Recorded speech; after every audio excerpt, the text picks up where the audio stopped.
Paz contigo. Você é muito bem-vindo ao programa Jardim de Deus, uma verdadeira clínica para a sua alma. E hoje nós vamos falar sobre algo da qual nós todos carregamos consequências: as palavras. Algumas dessas palavras nos ajudaram, nos levantaram. Outras nos colocaram para baixo, nos afundaram mais ainda.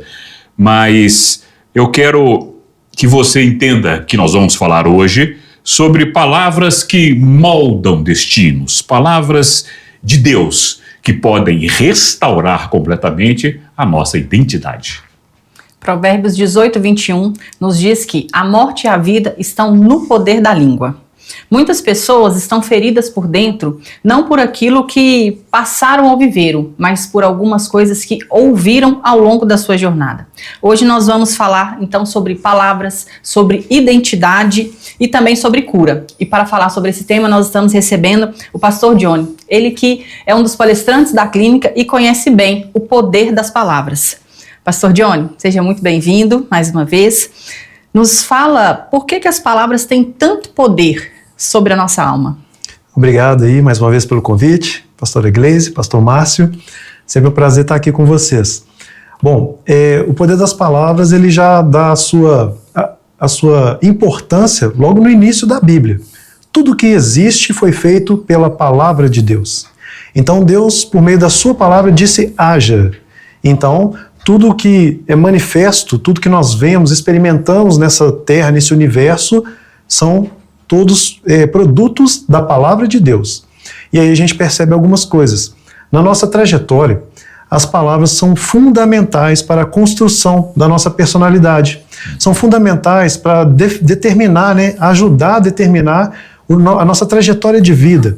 Então, as palavras proferidas por um pai aos seus filhos, pela mãe, são sempre palavras que elas vão injetar na criança aquilo que ela vai ter coragem ou medo, pode injetar nela a ousadia ou o temor, a vergonha, e tudo isso vai sendo construído para que a pessoa tome os seus rumos na vida.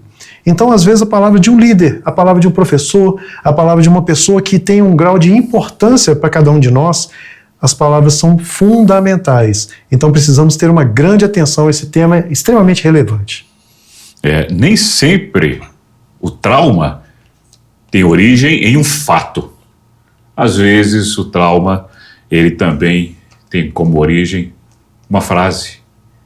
Em Provérbios 25, 11, nós lemos: como maçãs de ouro em bandejas de prata, assim é a palavra dita a seu tempo. Olha que interessante, né? Então, diante desse entendimento, eu gostaria de perguntar aqui, pastor Johnny, o que acontece com a identidade de alguém que cresce ouvindo e recebendo sempre palavras pesadas, palavras negativas? Muito importante perguntar sobre isso, porque vai trazer para a pessoa uma personalidade de quem está sempre tentando provar o seu valor. Essa pessoa que recebeu palavras negativas: você não serve, não faz nada direito, você não é ninguém, isso não é para você, para de sonhar. Então a pessoa cresce com uma necessidade muito grande de tentar provar o seu valor, ou Sim. também a pessoa cresce com uma revolta muito grande. Ela pode crescer tentando falar: eu não tenho que provar nada para ninguém.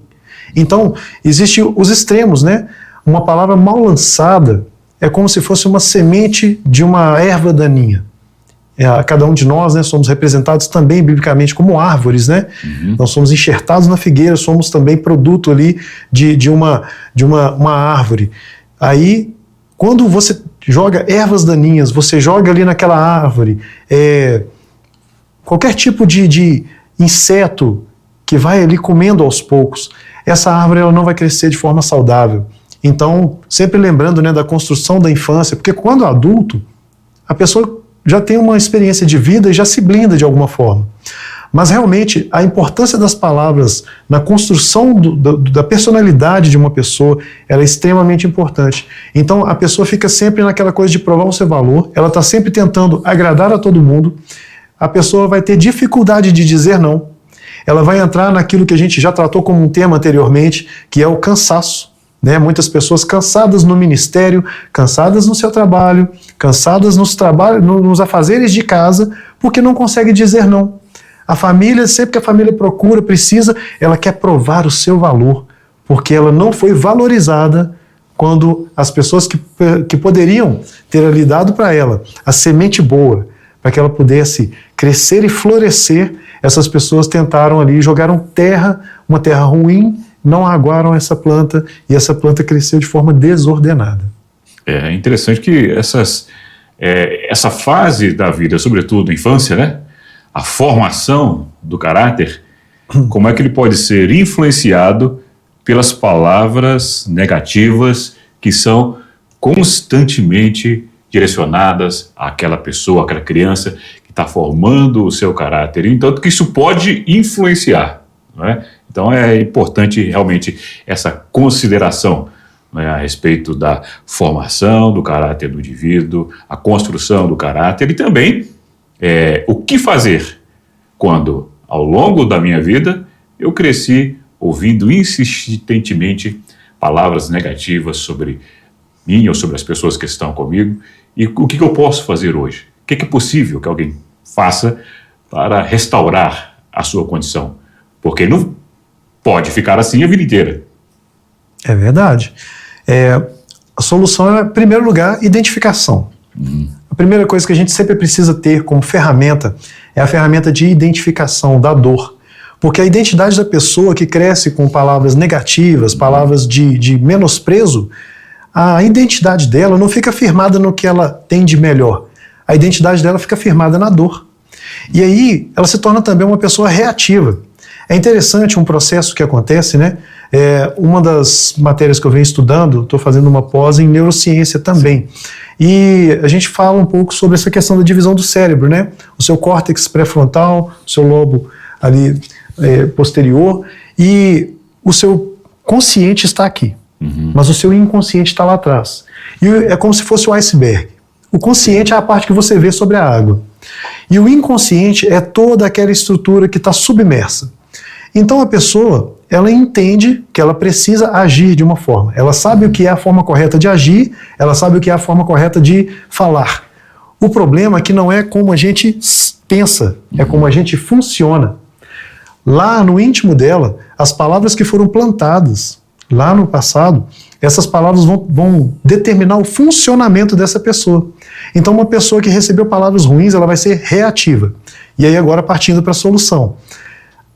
Identificado que eu não estou tendo controle sobre as minhas ações, eu vou buscar ajuda. A primeira coisa eu preciso saber o que Deus fala a meu respeito. Porque assim como o universo foi criado pela palavra de Deus, e o próprio Deus, que é perfeito, ele é autossuficiente, ele disse que é bom, então se Deus me projetou, se Deus disse algo, ele disse que o Milton Johnny vai nascer no dia 7 de abril de 1982, é porque isso é bom. E aí eu começo a trazer para a minha realidade aquilo que existe de bom no que Deus diz a meu respeito. Então, você que recebeu palavras difíceis, palavras ruins, palavras de menosprezo, de menos-valia, você pode olhar e começar a pensar quais são as palavras que Deus diz a meu respeito. Por isso a gente sempre vai incentivar as pessoas a recorrer às Escrituras. E o Senhor vai dizer, eu bem sei os planos que tenho a seu respeito, planos de bem e não de mal. Então, os planos do Senhor para nós são excelentes e tudo que Deus diz a nosso respeito são coisas maravilhosas. Para isso, a gente busca essa solução na palavra de Deus, na orientação que a gente tem na Bíblia Sagrada. E como essas palavras negativas, né, podem realmente distorcer a identidade das pessoas. Muitas pessoas crescem sem saber quem são, ou com a identidade distorcida por ouvirem, né, durante o seu período de vida aquilo que elas não são. Não só palavras negativas, mas começam a ouvir aquilo que elas não são. Mas distorce a identidade e elas passam a tomar isso como verdade para elas. Provérbios nos ensina que, assim como o homem pensa na sua alma, assim ele é. Então, é muito importante a gente tomar cuidado com o que a gente escuta, para não transformar um hábito ou transformar aquilo uma verdade para nós, porque senão, além de escutar, nós também passamos a repetir essas palavras para nós mesmos. E isso pode trazer para nós, né, um grande prejuízo na nossa vida inteira, né? Porque se a gente começa a acreditar que a gente não pode, que a gente não é capaz, que a gente não vai dar em nada, assim nós seremos. Porque se a gente escuta e pensa assim, nós vamos ser, né? Então, a gente pode dizer que é possível ter uma relação dentro da clínica com a cura da identidade, a identificação que você falou. O primeiro passo é identificar, porque às vezes a gente escuta, mas a gente não identifica aquilo como não sendo algo bom. Dói, mas a gente normaliza. Isso é normal. Né? E qual que é a importância que tem também da gente, você estava falando aí sobre figuras de autoridade, figuras importantes, quando esse tipo de palavra pesada, negativa, vem, por exemplo, de um pai. Porque um dos temas que a gente fala também na clínica é sobre paternidade, né? Exato. Uma frase que eu aprendi hoje. Achei a frase maravilhosa. Quando a paternidade falha, a identidade sofre. Muito legal essa frase. Porque ela faz toda a diferença. Vou pegar alguns exemplos rápidos aqui. Sobre a importância da paternidade, a visão da figura paterna. Deus, a relação que a gente tem com o nosso pai, ela vai estar intimamente ligada à forma como a gente interpreta a nossa relação com Deus. Se a pessoa teve um pai que é tirano, um pai que xinga, um pai bruto, ela vai imaginar que Deus é carrancudo, que Deus ele está sempre com um raio na mão esperando você errar para jogar em você um raio, para te amaldiçoar. A pessoa que teve um pai ausente, ela vai ter dificuldade de entender o Deus presente. Olha como as palavras, né, vão sendo construídas. A pessoa que teve um pai presente, mas aquele pai que não atua, um pai que não exerceu o seu papel de autoridade, de sacerdote do lar, ela vai ver Deus como uma pessoa qualquer, um coleguinha, um Deus que não age em favor dela, porque se ela vê um pai que é estático, né, um pai que não toma providências, que não assume as rédeas da situação, ela vai entender isso. Então, a gente faz essa transferência, né? Existe essa transferência de identificação da imagem paterna com a imagem de Deus como pai. E aí entra essa dificuldade da palavra. Às vezes a pessoa está lá, quando você fala o Deus Todo-Poderoso, o Criador do céu e da terra, a pessoa está fervorosa. O Deus que realiza milagres, o Deus que faz todas as coisas, o Deus que é o seu pai. Aí a pessoa trava. Olha o poder da palavra. A pessoa trava. Então a gente precisa entender que as palavras, elas vão determinar todo o nosso destino. Existe uma sequência, né, de palavra, de frase, uma frase que faz uma sequência interessante. Cuide dos seus pensamentos. Você disse assim como o homem pensa, né? Assim ele é. Cuide dos seus pensamentos, eles se tornarão palavras. Cuide das suas palavras, elas se tornarão ações. Cuide das suas ações, elas se tornarão hábitos. Cuide dos seus hábitos. Os seus hábitos, eles determinarão o seu destino. Então imagina se você tem hábito de pensar mal sobre si mesmo. Imagina você que está em casa aí, você talvez sempre pensou, olha, eu sou assim mesmo, eu deixo tudo cair, eu quebro tudo, eu sou estabanado. Toda vez que você reforça isso, a sua mente ela vai procurar evidências na vida real de que tudo isso é uma realidade. Então se você, ao derramar uma água, ao deixar algo cair ou quebrar um objeto, comece a pensar, olha, eu estou melhorando isso, eu estou ficando mais atento para isso. Você não precisa piorar aquilo que já não está legal. Então, comece a mudar a forma de fazer a leitura e a interpretação da realidade, e aí sim, as palavras que você proferir a seu próprio respeito, a respeito do seu lar, o ambiente onde você está, elas vão transformar, porque as palavras têm poder. É verdade. Essa certeza de que a palavra, ela traz essa mudança, ela é real. Ela é uma coisa que pode mudar a vida da pessoa por completo, né? Por exemplo, se você tem certeza, se você sabe que é filho, você não precisa provar. Se eu sei que eu sou filho de Deus, se eu sei que Deus é meu pai, eu não tenho que provar para mim, nem para ninguém, a paternidade de Deus sobre a minha vida. Eu simplesmente sei, eu vivo isso está em mim. Não é? Romanos 8,15. Recebeste o Espírito da adoção, pelo qual clamamos, Abba, Pai. Pelo qual clamamos, nós dizemos, Pai, o Senhor é nosso Pai querido, é o papai que está junto de mim. Eu sei disso, Eu já vivenciei, eu tenho essa experiência. Então isso é o que vai mudando a minha percepção, mudando o meu caráter. É isso que eu coloco para sobrepor, muitas vezes, tudo aquilo que eu recebi a vida inteira.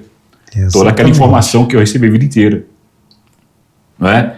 Que você é filho sem pai, que você não faz nada direito, que você faz tudo errado, que você é todo esquisito, mas quando eu entendo isso, eu substituo, ou seja, essas informações, elas, ok, podem ainda constar no meu histórico, mas elas não determinam o meu caráter, não determina a minha pessoa. Então é importante, muito importante realmente essa percepção, essa noção pela palavra de Deus e essa mudança que estas coisas, que este entendimento de quem eu sou, esse entendimento do que Deus diz a meu respeito, esse entendimento de quem eu sou de fato na presença de Deus, o tanto que isso pode mudar e estabilizar a minha alma.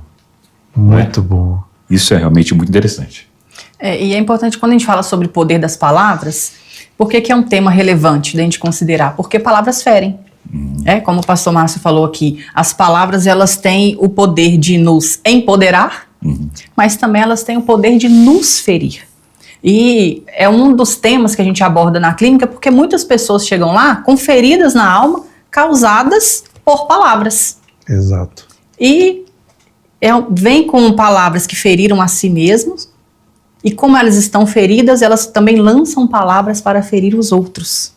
Então há ali um ciclo de repetição, há uma ferida ali que vem se repetindo na família, que vem se repetindo na geração.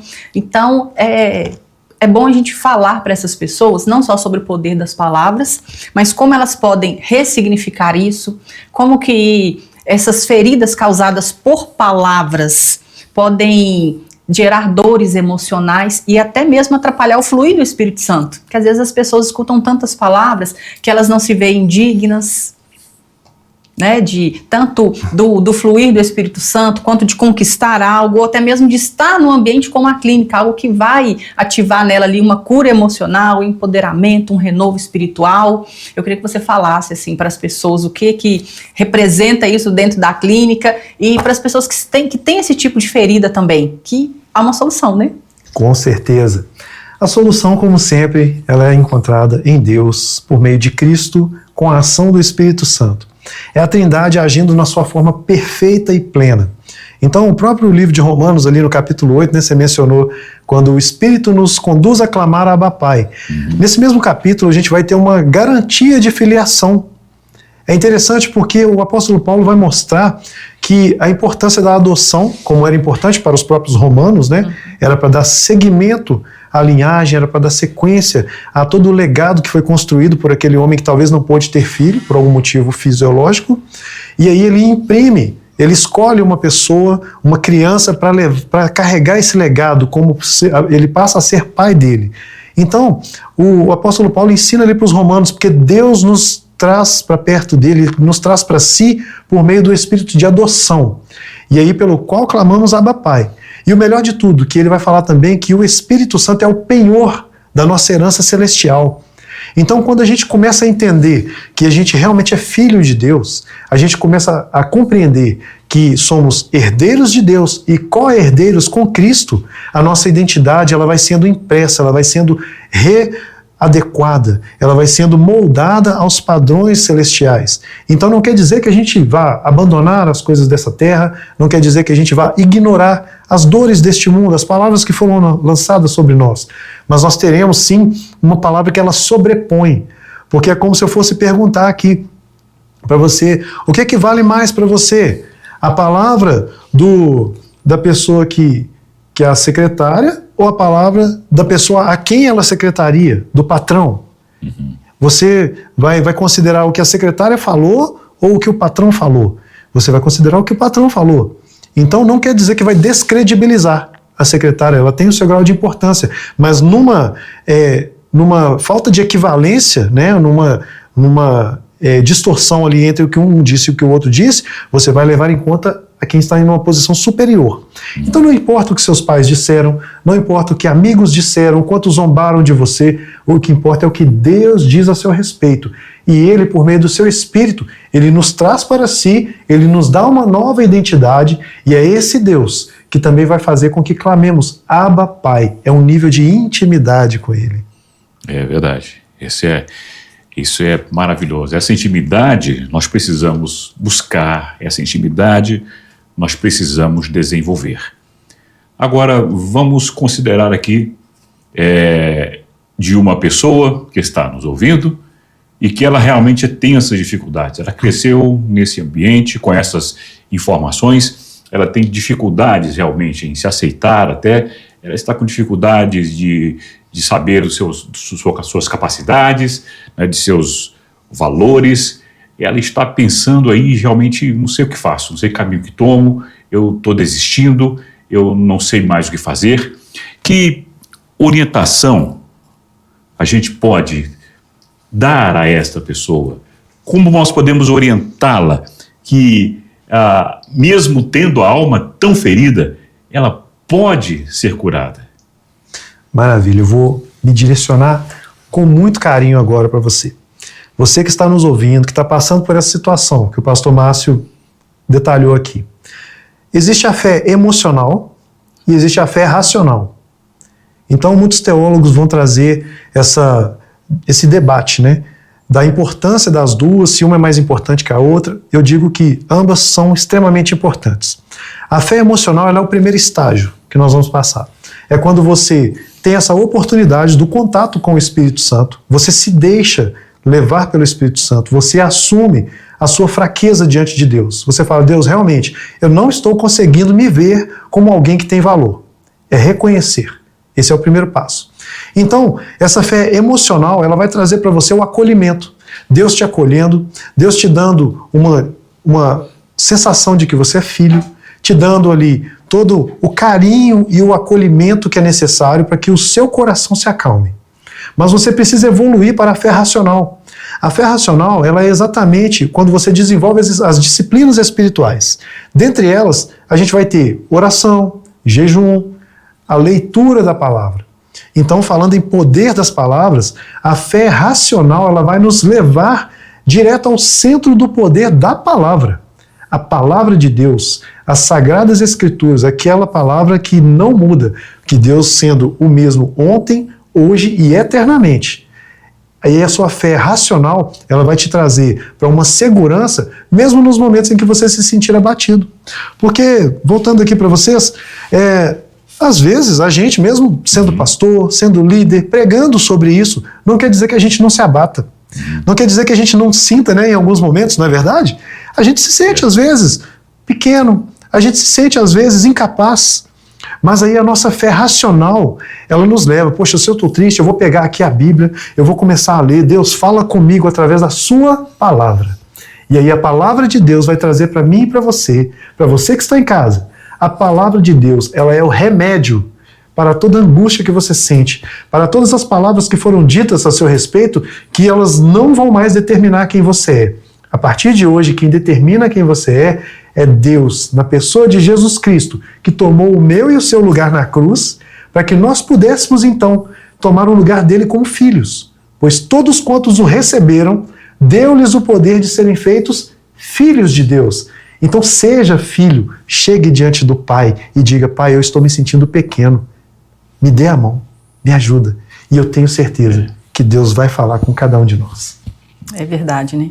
Então, assim, o caminho é reconhecer as feridas, nomear as dores, né? Substituir essas palavras por verdades, muitas palavras que são mentiras, substituir por verdade e permitir que a voz de Deus seja a voz que fale mais alto para nós, porque é a que importa, né? E na clínica, a pessoa encontra isso, né? A pessoa encontra esse apoio para ela se permitir a reconhecer qual é a voz de Deus, porque às vezes a pessoa tem até dificuldade em saber qual é a voz de Deus, qual que é a voz dele e a voz dos outros, né? Então ela tem essa oportunidade de permitir se conhecer, de permitir identificar a voz de Deus também e ressignificar palavras negativas, coisas que não determinam a verdadeira identidade dela, que em algum momento distorceu, né? Então é um lugar onde elas podem encontrar esse caminho de cura e não ficarem presas ao passado.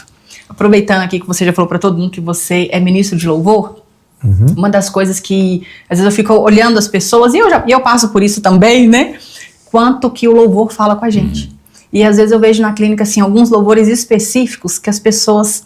É claro que vocês fazem isso de forma intencional, trazer as pessoas a repetirem palavras de encorajamento, tanto de que ela é filha de Deus, ou outras palavras mesmo, e às vezes as pessoas cantam ali louvores, que elas cantam em outros lugares, cantam em casa, cantam na igreja, mas não bate tanto dentro da alma delas, e às vezes elas começam a cantar lá dentro, que são filhas, que são amadas, e de repente a lágrima escorre, não é verdade? Você percebe isso também? O que você fala, você tem a dizer para as pessoas através do louvor? Maravilha. Louvor, falar de louvor para mim é me deleitar. E realmente eu me preocupo muito com as letras, né? A gente precisa saber o que estamos cantando. Tem um livro que fala, entendes o que lês? E aí a minha pergunta como ministro de louvor, você realmente vive o que canta? Porque é muito fácil a gente cantar que seguro estou naquele que nunca me deixou. As pessoas cantam tantas músicas e muitas vezes elas não param para ouvir a letra, para compreender o que de fato ela está cantando. Eu gosto muito de fazer esse exercício na clínica, o pastor Márcio já presenciou isso. Ao invés de cantar da forma que eu recito a música, né? Meu alvo. Estou subindo para um lugar mais alto. Eu já queimei as pontes com o passado e nos meus olhos eu vejo um futuro. Tudo novo se fez, tudo novo se faz. E dessa estrada eu não me desvio nunca mais. Estou firme, eu não me desvio nunca mais. Vou avançar e vou crescer. Ninguém vai me deter. Meu alvo é Cristo. Aí sim o louvor começa a fazer toda a diferença. Você passa a cantar algo que você internaliza e não apenas é uma musiquinha gostosa. Por isso tem um nome diferenciado, é louvor, não é uma música qualquer. É a oportunidade de sentir, né? Sentir. É isso mesmo. E isso é muito interessante e importante, é necessário até que nós vivamos isso, que nós tenhamos essa experiência de como é ser tratado por Deus. Na Clínica Jardim de Deus, nós fazemos isso. As pessoas que passam por lá, pela Clínica Jardim de Deus, também vivenciam essa experiência, também vivenciam todo esse processo. E alguns desses processos, eles começam lá na clínica e são continuados ao longo dos dias seguintes, porque Deus começa a restaurar. E tudo isso que nós falamos aqui começa a acontecer. Nós começamos a substituir tudo aquilo que nós recebemos por tudo aquilo que Deus tem de fato para nós. E isso é maravilhoso. Essa experiência eu gostaria que você ouvisse também da boca de alguns que participaram da clínica e querem compartilhar com você essa vivência, essa experiência que os fizeram sair do fundo e segurar a mão de Cristo. Olá, meu nome é Marina, participei aqui da Clínica de Deus e foi uma bênção na minha vida. Eu estava há muitos anos sem conseguir ter uma conexão verdadeira com Jesus e tentava, orava, buscava a igreja e nada acontecia. E aí eu vim pra cá e percebi que eu precisava liberar perdão, liberar algumas coisas que estavam presas no meu passado. E eu entendi, e hoje sou uma pessoa nova, diferente do que eu era ontem. Meu nome é Júlia, eu sou de Rio Casca e eu vim para o Jardim de Deus com a expectativa de renovar, de conhecer mais a Deus, de ser transformada. E aí Deus usou pessoas que passaram pela mesma coisa que eu para trazer uma palavra, para transformar. Falou através das ministrações e de outras coisas ao meu coração e foi assim, trouxe cura, paz, transformação. Então gostaria de convidar todos vocês para participar também, quem quiser cura, libertação, transformação na vida, ouvir o Senhor, pode vir que aqui vai acontecer isso. Se as palavras te feriram, Deus está te chamando para você ser curado. A Clínica Jardim de Deus é um caminho onde você, com amor, verdade e cuidado, pode permitir ressignificar essas palavras e curar essas dores. Acesse nosso site www.clinicajardimdedeus.com.br e fique por dentro da nossa agenda anual. Se você deseja mais informações também, nós temos um canal do WhatsApp específico para te atender. É o 319-7220-9899. No nosso Instagram, você tem acesso a palavras, você tem acesso a mais depoimentos e fica por dentro de tudo do nosso ministério. É o @Clínica Jardim de Deus. E todas as quintas-feiras nós temos o Culto Jardim de Deus na Igreja Batista Getsemane Sede, no Salão Diamante. Nós aguardamos você. Palavras podem ferir, mas a palavra de Deus restaura, te faz completamente novo. Escolha e decida ouvir a voz de Deus hoje. Que Deus abençoe você. Até a próxima Clínica Jardim de Deus.